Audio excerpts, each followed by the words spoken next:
बिस्मिल्लाहिर्रहमानिर्रहीम। Dear viewer, अस्सलाम वालेकुम। मैं हूं आपका फैन ज़हीर खान और आप लोग देख रहे हो मेरा यूट्यूब चैनल। आते हैं अपने टॉपिक की तरफ, लेकिन टॉपिक से पहले अगर आप लोगों ने मेरा यूट्यूब चैनल सब्सक्राइब नहीं किया है तो सब्सक्राइब भी कर लें और चैनल को लाइक भी कर लें। आते हैं अपने टॉपिक की तरफ। आज का जो हमारा टॉपिक है वो है डिमास रूल के मुतालिक। तो डिमास रूल बाज़ NTS, FTS और federal public service commission, ETA etcetera testing एजेंसियों में इस तरह के क्वेश्चन आते रहते हैं, लेकिन उसे हमें डील करना नहीं आता कि किस तरह से हम इसको सॉल्व करते हैं। तो उसको बेसिकली हम कहते हैं डिमास रूल से। और बाज़ बच्चे ये भी पूछ जाते हैं कि डिमास रूल जो है वो बेसिकली होता क्या है। तो आपको पता है कि डी मीन्स, चलो मैं यहाँ पर एक्सप्लेन भी कर लेता हूँ। D means division, M means multiplication, A means addition और S means सब्ट्रैक्शन। इसका ये मतलब है कि D means division, M means multiplication, addition and subtraction. तो जब भी हमारे पास इस तरह का कोई अरिथमेटिक एक्सप्रेशन हो, बेसिकली ये भी हमने पढ़ा है कि इसको हम कहते हैं अरिथमेटिक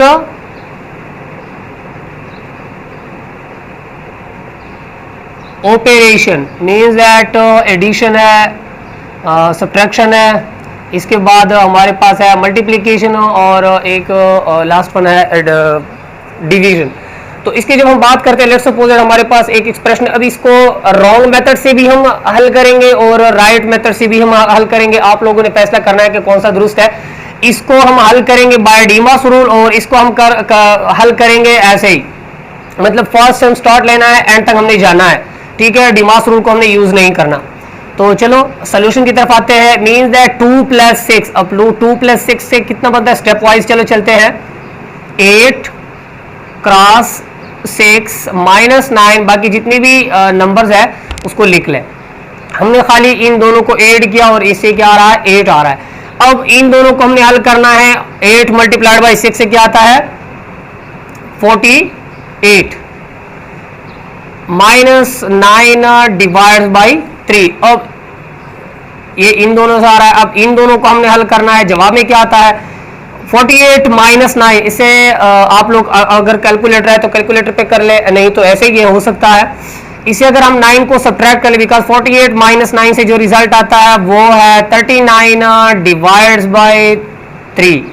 अब इसको अगर हम डिवाइड कर ले, चलो मैं यहाँ पर ये इक्वालिटी का सिंबल जो है वो भी लगा लेता हूँ। 39 डिवाइड्स बाई 3, इसको अगर हम डिवाइड कर ले तो रिजल्ट में क्या आता है, 3 1 टाइम्स 3 और 3 3 टाइम्स 9। मीन्स दैट अगर हम इस तरीके से क्वेश्चन को सॉल्व कर ले तो जवाब 13 आता है, जो कि बिल्कुल एग्जैक्ट हमारा गलत क्वेश्चन है। और जो क्वेश्चन अगर गलत हम सॉल्व करेंगे तो जाहिर बात है जवाब भी गलत आएगा। अब आते हैं राइट मेथड की तरफ, जिसमें हम इस्तेमाल करेंगे डिमास रूल को, ठीक है। तो डिमास रूल का मतलब यह है कि जब भी हमारे पास एक एक्सप्रेशन होता है तो उसमें आपने पहले कौन सा स्टेप करना है, जो डिवीजन वाला स्टेप होता है जिसमें तकसीम होती है, पहले आपने वो स्टेप करना होता है। बिकॉज आप मैंने लिखा है DMAS rule, D means division, M means multiplication. Means that कि फर्स्ट नंबर पर आपने एक्सप्रेशन में देखना होता है कि इसमें डिवीजन है कि नहीं, अगर हो तो पहले आपने वो हल करना है। सेकंड नंबर पे हमने चेक करना है कि आया इसमें मल्टीप्लिकेशन है कि नहीं, अगर है, अगर नहीं है तो फिर तो डायरेक्ट एडिशन की तरफ आए, अगर है तो आपने क्या करना है, मल्टीप्लिकेशन को करना है, ठीक है। इसके बाद थर्ड नंबर पे है एडिशन। अगर एडिशन नहीं है तो डायरेक्ट सब्ट्रैक्शन कर ले, अगर एडिशन है तो आपने मल्टीप्लिकेशन के बाद एडिशन करनी है, और लास्ट में स्टेप नंबर 4 जो है उसमें आपने क्या करना है, सब्ट्रैक्शन करना है। आते हैं यहाँ पर क्वेश्चन की तरफ। हमारे पास ये एक एक्सप्रेशन लिखा हुआ है, इसमें हमारे पास डिवीजन है कि नहीं पहले उसको देख लेते हैं, क्योंकि यहाँ पर डिमास रूल में पहले डिवीजन है। हाँ एग्जैक्टली, बिल्कुल इस टर्म में। चलो मैं इसको इरेज कर लेता हूँ, इसको हाईलाइट कर देता हूँ। सोल्यूशन में जितनी भी यहाँ पर स्टेप्स है उसको हमने ऐसे ही लिखना है, 2 + 6 क्रॉस 6। अब माइनस भी हमने लिखनी है, हमने 9 डिवाइड बाई 3 करना है। क्यों, क्योंकि डिमास रूल में हमारे पास पहला जो स्टेप है बाय डिमास रूल, जब किसी क्वेश्चन को हम सॉल्व करते हैं तो पहला स्टेप हमारा क्या होना चाहिए कि हमने डिवीजन करना होता है। तो पहले डिवीजन कर ले, 9 को लगा ले, 3 पे डिवाइड कर ले, जाहिर बात है एज यू नो दैट 3 3 9 ये कैंसिल हो जाएगा, रिजल्ट में क्या आता है, 3। अब फर्स्ट स्टेप तो आपका सॉल्व हो गया जिसमें डिवीजन था। अब इसके बाद डिवीजन के बाद मल्टीप्लीकेशन। अब देख लेते हैं कि इस एक्सप्रेशन में हमारे पास मल्टीप्लीकेशन है कि नहीं। सेकंड जो स्टेप है हमारा वो मल्टीप्लीकेशन का होना चाहिए। अब यहाँ पे मल्टीप्लीकेशन कौन सा है भाई, ये वाला मल्टीप्लीकेशन। बाकी जितनी भी एडिशन है सब्ट्रैक्शन है उसको हमने लिखना है। Means that is equal to, यहाँ पे भी इक्वालिटी, यहाँ पे भी इक्वालिटी, 2 प्लस, अब इन दोनों को हमने क्या करना है, मल्टीप्लाई करना है बाई डीमास रूल, मतलब डीमास रूल को यूज करते हुए हमने इसको सॉल्व करना है। 6 इंटू 6 से 36 और यहाँ पे अपना -3 लगा ले, मतलब ये स्टेप भी लगा ले, ये स्टेप भी लगा ले। हमने चूंकि मल्टीप्लीकेशन हल करना है तो मल्टीप्लीकेशन 6 इंटू 6 से रिजल्ट हमारे पास आता है 36। अब इसके बाद थर्ड स्टेप हमारा क्या होना चाहिए, एडिशन। अगर है तो एडिशन कर ले, अगर नहीं है तो सब्ट्रैक्शन की तरफ आते हैं। अभी चूंकि इस एक्सप्रेशन में एडिशन मौजूद है तो पहले हम एडिशन कर लेते हैं।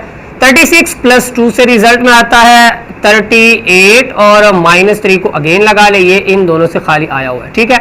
और ये 36 जो है ये इन दोनों से आया हुआ है, ये 3 जो है ये इन दोनों से आया हुआ है।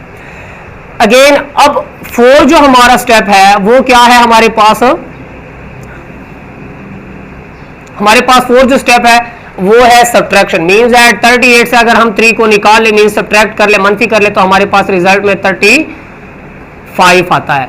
अब चलो मैं इसको इरेज कर लेता हूं। यहां पर हमने पहला स्टेप किया डिवीजन वाला, जिस तरह के हमने यहां पे लिखा भी है, सीक्वेंस वाइज चलेंगे।